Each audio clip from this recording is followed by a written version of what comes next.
Today we're going to talk about burns and corrosions. We are still in chapters 19 and 20, and this is part 1.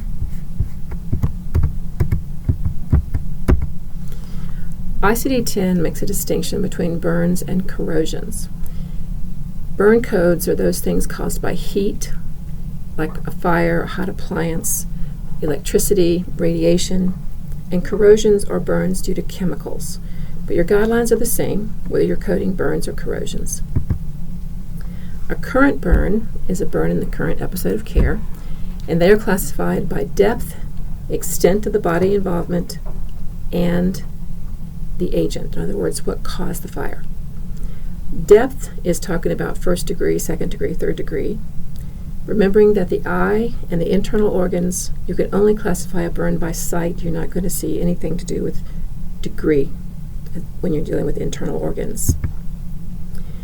Your X codes, or your external cause codes, are in Chapter 20, and many of the burn codes have an instructional note below the code, just as the injury codes did, telling you to use an additional external cause code to identify the source of the burn.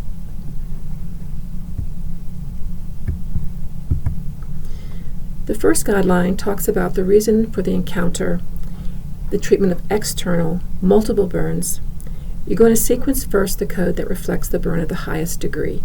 So you're going to read your documentation and pick out those terms which tell you the highest degree burn. In this case, with the diagnostic statement you've been given, the highest degree burn is the third degree burn of the left lower extremity. So that is going to be your principal or your first listed diagnosis. The only difference in principal and first listed is where the encounter is taking place.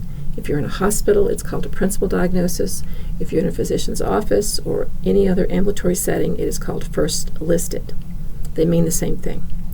So we code the child's burn of the left lower extremities, the third degree, goes first as the first listed or principal diagnosis. Because the next two codes are both second degree, there's no particular order. You could choose whichever one you wanted to choose to code in the second, third, and fourth positions. Note that on the burns of the hands, there is no character assignment for a bilateral code. So you're going to have to code both the left hand second degree burn and the right hand second degree burn. Then we're going to code their external causes, which in this case is a house fire.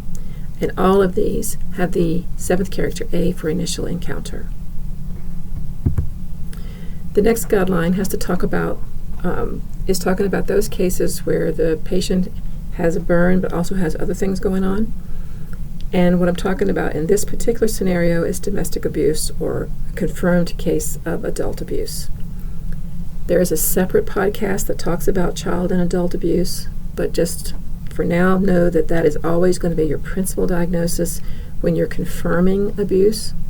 And in this case, the physician stated in the statement, she is a victim, confirming that this is a victim of domestic abuse.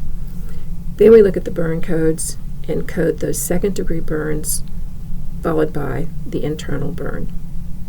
The external cause code is assault in this case because of the reference back to the domestic abuse, and that is going to be the X97 code. So even though the focus of treatment is on the burns, this is one of those circumstances of admission that it talks about in your guideline. If it's an abuse case, that T74 for the adult abuse is going to be the principal. The next guideline, the patients admitted for burn injuries and other related injuries, such as smoke inhalation or respiratory failure, the circumstances of admission govern the selection of the principal or first listed.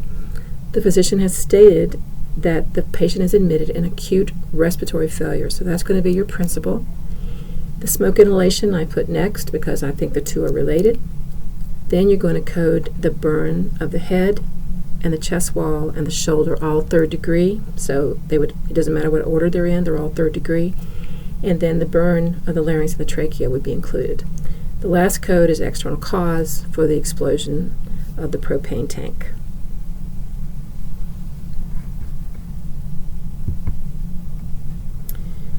Whenever we have a burn of the same local site, meaning burns that would fall under the same 3-character category code, but within that 3-character category, there are different degrees of burn. Some are third, some are second, maybe some are first.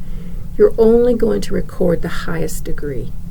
So in the case that we've been given here with the car accident, the patient has a burn of the right thigh and the right knee.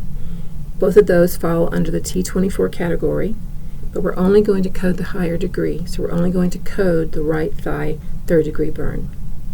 There are 3 external cause codes here: the car accident, the fire, and the place of occurrence.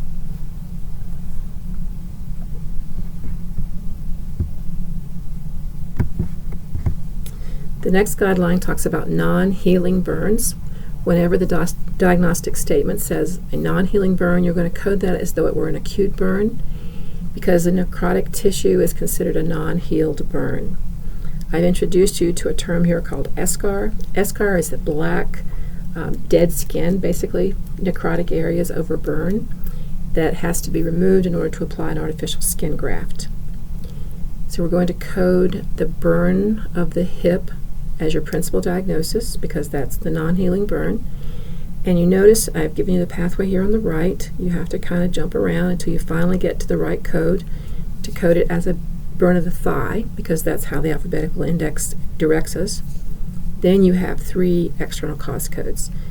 The X code is your agent of the burn, and that is the hot object, in this case the heating pad. Then we have the 3 external cause codes, everything getting a 7th character of A that requires a 7th character, because this is the initial encounter. It's an initial encounter because you have ongoing treatment of a burn. It hasn't healed. You're not in a routine healing phase. It's active treatment. And the next guideline has to do with an infection. When you have an infected burn, you're going to always want to include the code for that infection. So now you think about our definition of a principal or first listed diagnosis is what occasioned the patient to come for treatment, either admitted to the hospital or coming to the doctor's office.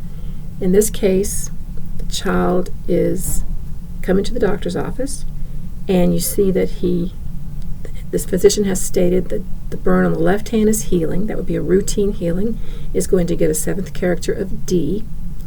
But the burn on the right hand, the child's right index finger, has cellulitis and is infected. The child had been in the office last week, and they cultured the wound, and it grew Pseudomonas. So we have the organism causing the infection. So what brings the child to the physician's office is that cellulitis on the finger. So that's going to be your first listed diagnosis.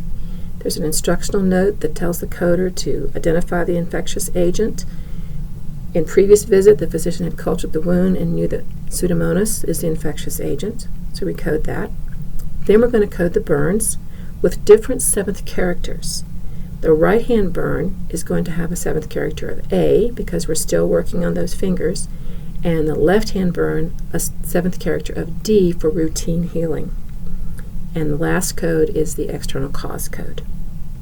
If you have any questions, let me know, and be looking for Chapter 19, Burns and Corrosions, Part 2. Have a good day.